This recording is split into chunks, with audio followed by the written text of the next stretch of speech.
Assalamualaikum warahmatullahi wabarakatuh. Nama saya Rizky Maulana, NPM 18630910, jurusan Teknik Informatika, kelas 6C reguler pagi Banjarmasin. Jadi di sini saya akan menjelaskan sedikit tentang manajemen lingkup proyek. Jadi pada tahun 1995, hasil studi yang dilakukan Charles menyebutkan bahwa keterlibatan user, misi proyek yang jelas, pernyataan kebutuhan proyek yang jelas, dan perencanaan proyek yang matang merupakan faktor penting keberhasilan suatu proyek. Jadi skop meliputi semua pekerjaan yang terkait pada proses untuk menyelesaikan tujuan proyek untuk menghasilkan produk proyek. Dalam hubungannya dengan siklus hidup proyek, manajemen skop proyek biasanya diterapkan pada initiating, planning, dan controlling. Selanjutnya ada manajemen skop pada tahapan initiating. Pada tahapan initiating proyek, aktivitas utama pada manajemen skop proyek adalah inisiasi.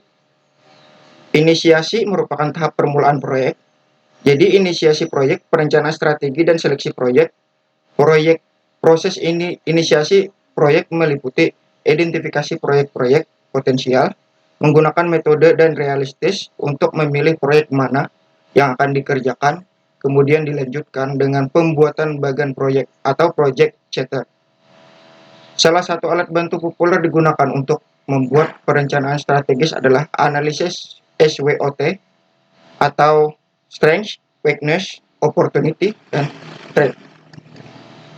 Tujuan dari tahapan ini adalah menemukan area-area bisnis mana yang dapat ditingkatkan nilai keuntungannya dengan melalui dukungan teknologi informasi.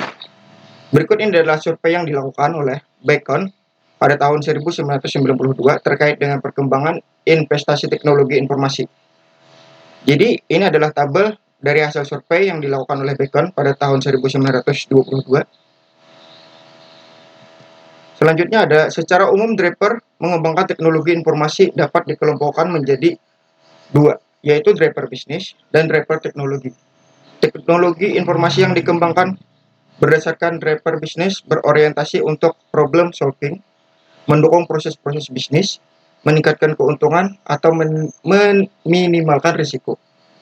Sedangkan driver teknologi berorientasi pada peluang pengembangan teknologi baru, meningkatkan nilai kompetitif, dan meningkatkan komunikasi dan kerjasama atau kolaborasi.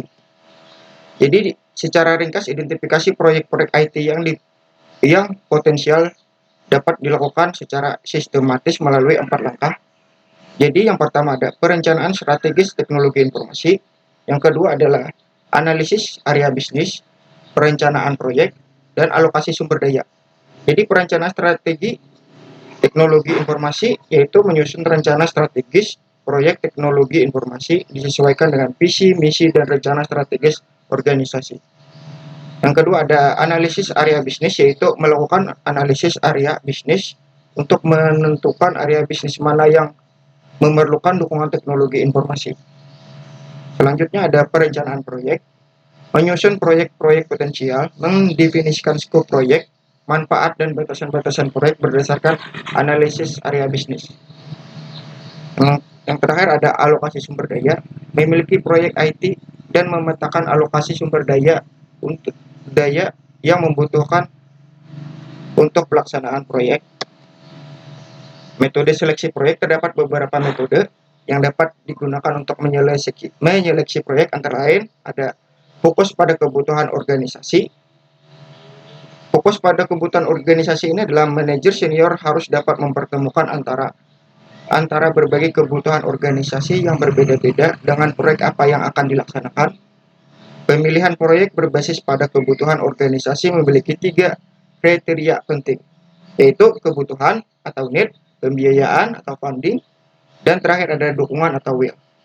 Selanjutnya ada kategorisasi proyek teknologi informasi. Metode lain yang dapat digunakan untuk seleksi proyek adalah metode kategori proyek berdasarkan penggerak atau pemicu proyek, apakah problem solving, opportunity, atau directive. Selanjutnya ada analisis nilai investasi proyek, merupakan metode pemilihan proyek berbasis analisis nilai investasi proyek. Beberapa pendekatan yang dapat digunakan antara lain analisis NPV atau Net Present Value, ROI atau Return Non Investment, analisis periode pengembalian atau payback analysis, dan model skor terbobot. Selanjutnya ada bagan proyek. Bagan atau diagram proyek adalah output dari analisis proyek, merupakan dokumen yang secara formal menjelaskan keberadaan proyek serta arah sasaran hasil proyek.